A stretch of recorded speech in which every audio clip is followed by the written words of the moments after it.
ITC Қазақ радиосы. Қайырлы күн, құрметті ITC Қазақ радиосының тыңдармандары. Армысыздар, Орал ақпараттық технологиялар колледжінің ұжымы мен студенттері. Бүгінгі эфирдің жүргізушілері 22-ші топ студенттері мен Даниэль және Алтынай. Бүгінгі эфирімізде елімізде орын алған көктемгі су тасқынына байланысты төтенше жағдай туралы айтатын боламыз. Су тасқыны өзендегі немесе көлдегі су деңгейінің көтерілуі, қардың мол еруі салдарынан жер бетін су басып қалуы. Су тасқынының келтірер зардаптарының қатарына үйлер мен ғимараттардың, көпірлердің қирауын, темір жолдар мен автокөлік жолдарының су шаюы, инженерлік желілердегі апат, тұрғындар арасындағы зардап шегушілер мен жан-жануарлардың қырылуы сынды оқиғалар жатады. Қазақстанның 10 облысын су басты және 8 өңірінде төтенше жағдай жарияланды. Су тасқыны кезеңі басталғаннан бері Қазақстан Республикасы төтенше жағдайлар министрлігі және әкімдіктердің күшімен 4,6 миллионнан астам метр куб еріген қар суы сорылды. 370 мыңнан астам құм салынған қапшық және 728 мың тонна инертті материал төселді. Жұмылдырылған күштермен және құралдармен 13.659 адам, оның ішінде 5.250 бала құтқарылды. Бұл ретте мемлекеттік авиацияның тартылған әуе кемелермен 1655 адам, оның ішінде 425 бала эвакуацияланды. 4 сәуір мәліметіне сүйенсек, су тасқыны басталғалы ел бойынша 19 мыңға жуық тұрғын қауіпсіз аймаққа көшірілген.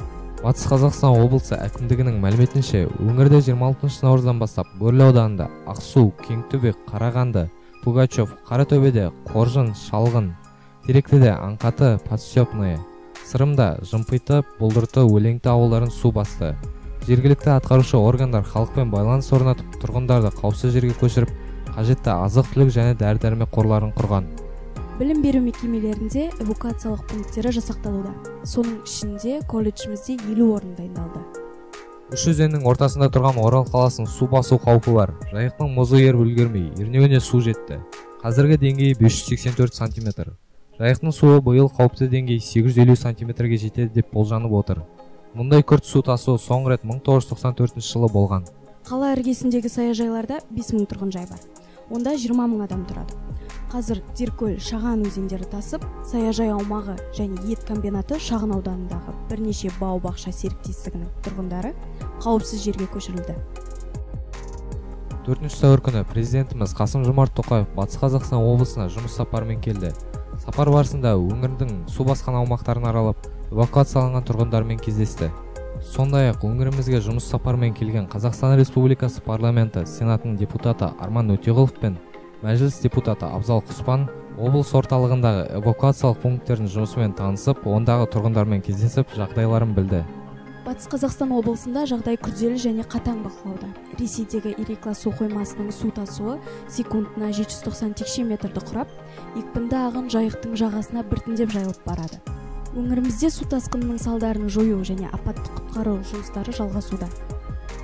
3 сәуірде Теректі ауданының Ұзынкөл, Юбилейное, Кемер, Барбастау және Жаңа Өмір ауылдарын су басып, тұрғындар түгелей эвакуацияланған. Аймақтарда ахуал әуеден бақыланып, дрон көмегімен өзендер мен су қоймаларының жағдайы ұдайы тексеріліп отыр. 2024 жылдың 2 сәуірінен бастап, күні бүгінге дейін Орал ақпараттық технологиялар колледжінің Мейірім еріктілер клубының мүшелері Батыс Қазақстан облысында орын алған су тасқынына қарсы жұмыстарға қолдау көрсетіп, өз үлестерін қосуда. Колледж ұжымы Деркөл және Шаған өзендерінің қиылысында орналасқан білім және инновация лицейі аумағын судан қорғау жұмыстарына қатысты. Сондай-ақ су тасқынынан зардап шеккен адамдарға қолдау көрсету мақсатында колледж ұжымы мен білім алушылардың ата-аналарымен бірлесе отырып, гуманитарлық көмек ретінде киім-кешек, тұрмыстық қажетті заттар қабылдау пункттеріне жеткізілді.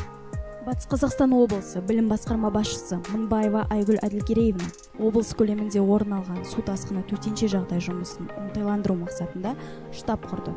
Осыған орай колледжіміздің директоры Сафуллин Елдос Набиоллаұлы күнделікті колледждің штаб отырысын өткізеді. Соның нәтижесінде төтенше жағдайға байланысты мәселелер қарастырылып, жедел шаралар қолға алынған. Баршаңызға су тасқыны кезіндегі қауіпсіздік ережелерін сақтауыңызды қаперіңізге саламыз. Су тасқыны қаупі және көшіру туралы дабылды алғаннан кейін күттірместен белгіленген тәртіп бойынша өзіңізбен бірге қажетті заттар мен бұзылмайтын азық-түліктің 2 күндік қорын алып, белгіленген қауіпсіз аумаққа барыңыз. Көшіру пунктіне жеткеннен кейін тіркеліңіз. Үйден кетер алдында есіктер мен терезелерді жауып, электр қуаты мен газды сөндіріңіз. Барлық қалқитын заттарды бекітіп қойыңыз. Құтқарушылардың талаптарын мүлтіксіз сақтап, орындаңыз. Бұл сіздің қауіпсіздігіңіз үшін қажет. Назар қойып тыңдағандарыңызға рахмет.